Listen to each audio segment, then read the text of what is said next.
Assalamualaikum warahmatullahi wabarakatuh. Perkenalkan, nama saya Rex Rovandra dari Fakultas Teknik dan Ilmu Komputer, Prodi Informatika. Pada kesempatan kali ini saya akan menjelaskan tentang analisis penyebab dan strategi dalam menangani serangan ransomware. Untuk contoh kasusnya ini saya akan sebutkan 3 contoh kasus serangan ransomware yang ada di Indonesia ya. Ini pada bulan Mei tahun 2023, Bank Syariah Indonesia mengalami kebocoran data nasabah yang mengakibatkan gangguan layanan yang berkepanjangan.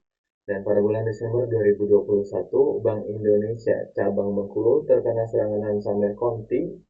Untuk serangan ini dikabarkan sudah ada data yang diunggah di situs dark web.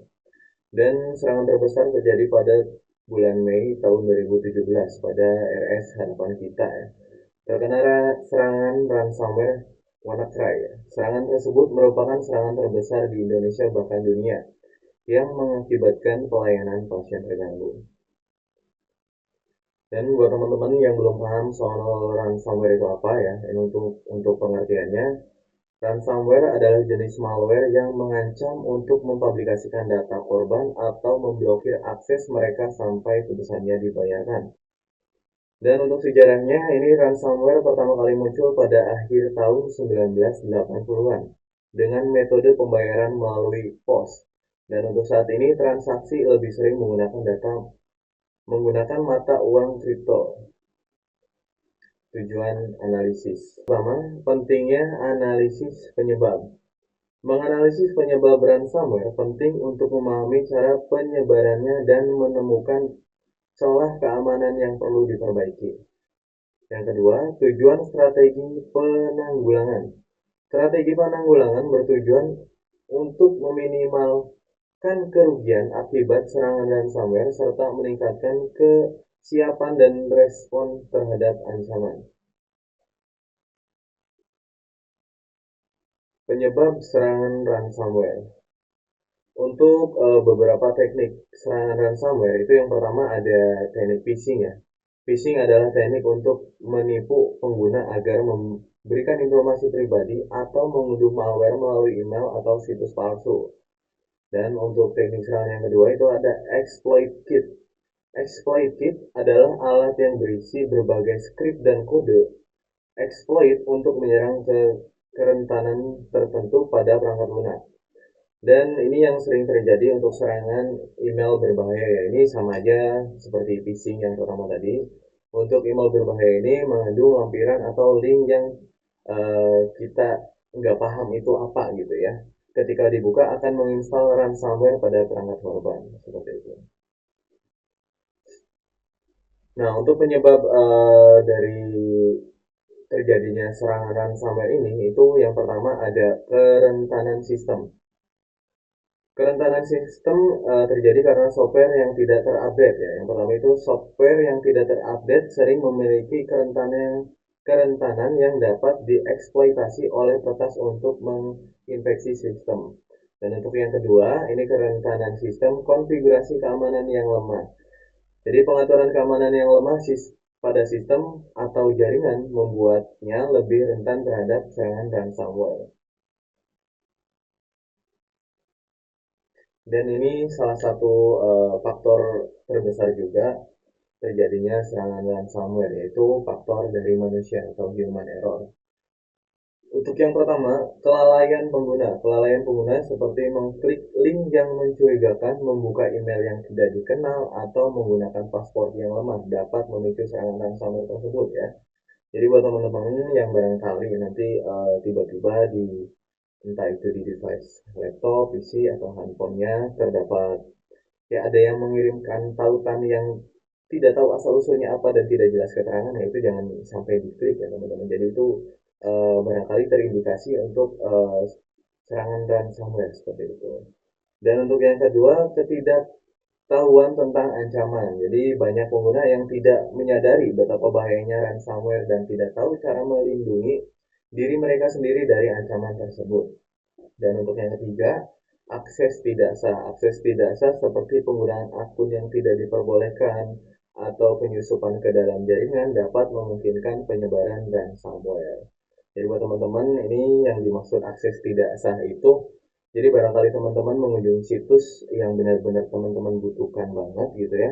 Dan situ ada keterangan peringatan berbahaya dari keamanan security OS dari device teman-teman, itu jangan sampai diakses ya, karena itu sudah himbauan penting banget jadi buat teman-teman.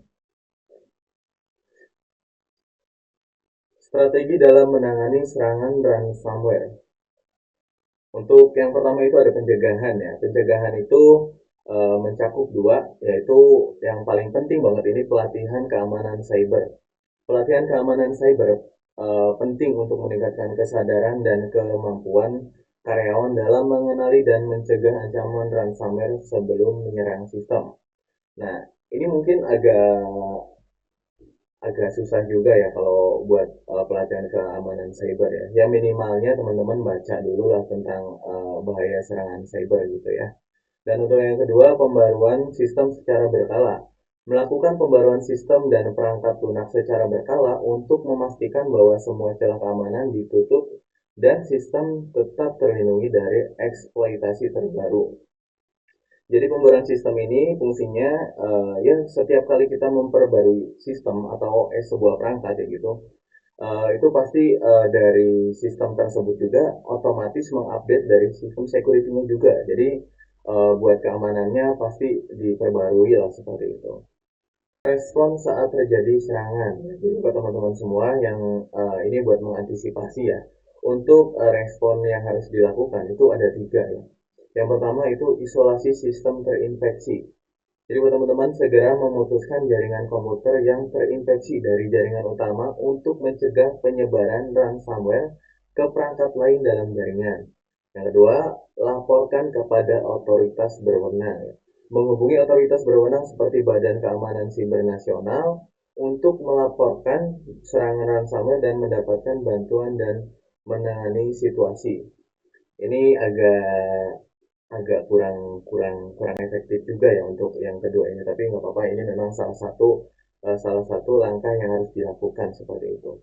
Dan untuk langkah yang ketiga itu prosedur pemulihan data, menggunakan backup data yang telah disiapkan sebelumnya untuk memulihkan data yang terinfeksi ransomware tanpa harus membayar uang tebusan kepada pelaku.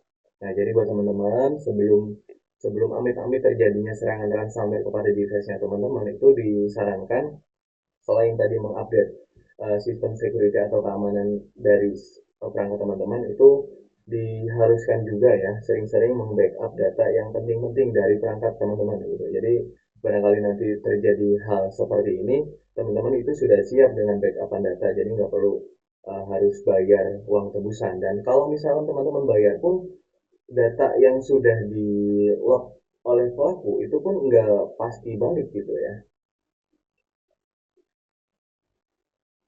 Penanganan pasca serangan. Nah, ini untuk penanganan pasca serangan di langkah yang pertama itu evaluasi dan analisis insiden. Melakukan evaluasi menyeluruh terhadap insiden untuk memahami bagaimana serangan dan mencari kelemahan yang dieksploitasi oleh pelaku ransomware. Jadi, yang kedua itu perbaikan sistem keamanan.